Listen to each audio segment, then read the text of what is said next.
मुख्यमंत्री माझी लाडकी बहीण योजनेसाठी पात्र ठरलेल्या महिलांच्या खात्यामध्ये सप्टेंबर महिन्यामध्ये जुलै, ऑगस्ट आणि सप्टेंबर असे 3 महिन्यांचे पैसे एकत्र ट्रान्सफर केले जाणार आहेत. म्हणजे 4,500 रुपये सप्टेंबर महिन्यामध्ये पात्र महिलांना मिळणार आहेत.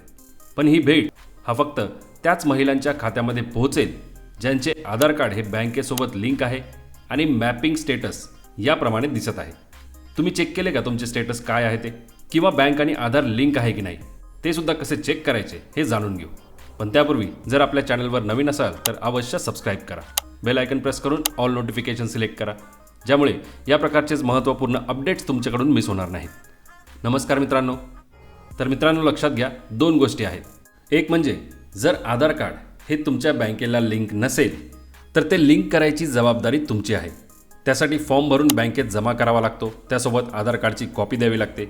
किंवा तुमच्याकडे जर नेट बँकिंग, फोन बँकिंग यासारख्या ऑनलाईन सुविधा असतील, तसेच त्या प्रकारच्या इतर काही सुविधा तुमची बँक देत असेल तर तुम्हाला कुठेही न जाता ऑनलाईनच आधार व बँक लिंक करता येते. आणि दुसरी म्हणजे आधार सीडिंग, जी प्रोसेस बँकेने करणे गरजेचे आहे. ज्यावेळी बँकेचे ग्राहक त्यांचे आधार कार्ड बँकेच्या अकाउंटसोबत लिंक करण्यासाठी बँकेत अर्ज देतात, तो अर्ज मिळाल्यानंतर ग्राहकांचे आधार कार्ड हे त्यांच्या अकाउंट नंबरला लिंक करते आणि नंतर ग्राहकांचा आधार नंबर हा NPCI मॅपरवरती अपडेट करणे ही बँकेची जबाबदारी असते. त्यामुळे तुमचा आधार नंबर बँकेने अकाउंटसोबत लिंक केला आहे म्हणून तो त्या ठिकाणी लिंक दाखवत आहे. पण जेव्हा तुम्ही NPCIच्या वेबसाईटवर चेक करता तेव्हा मॅपिंग स्टेटस एकतर इनॅक्टिव्ह दिसते किंवा त्या ठिकाणी काहीच दिसत नाही. तर याचा अर्थ आहे की आधार कार्ड आणि बँक अकाउंट लिंक झाले आहे, पण ते बँकेने NPCI मॅपरमध्ये अपडेट केलेले नाही. या ठिकाणी बँकेची जबाबदारी बनते की तो आधार क्रमांक हा NPCI मॅपरमध्ये अपडेट करणे. तर बघूया की NPCIच्या वेबसाईटवर मॅपिंग स्टेटस कसे चेक करायचे, सोबत कोणते बँक खाते आधार कार्डसोबत मॅप आहे किंवा ते सीड झालेले आहे. यासाठी गुगलमध्ये NPCI असे टाईप करून सर्च करा. आलेल्या या पहिल्या वेबसाईटवरच क्लिक करा. आता इथे कन्झ्युमर या ऑप्शनवर क्लिक करायचे आहे. त्यामध्ये भारत आधार सीडिंग एनेबलर बेस या ऑप्शनवर क्लिक करा. यानंतर पुढे स्क्रीनवर रिक्वेस्ट फॉर आधार सीडिंग असे हेडिंग तुम्हाला दिसेल. त्याच्या बाजूला एक डाऊन ॲरो म्हणजेच एक बाणासारखे चिन्ह दिसेल, त्यावर क्लिक करा, ज्यामुळे खाली 4 ऑप्शन्स येतील. त्यापैकी तिसरा ऑप्शन गेट आधार मॅप्ड स्टेटस यावर क्लिक करायचे आहे. आता आलेल्या स्क्रीनवर इथे पहिले तुमचा 12 अंकी आधार नंबर टाईप करा. त्याखाली दिलेला हा कॅप्चा कोड आहे तसा एंटर करा आणि चेक स्टेटस हे बटन क्लिक करा.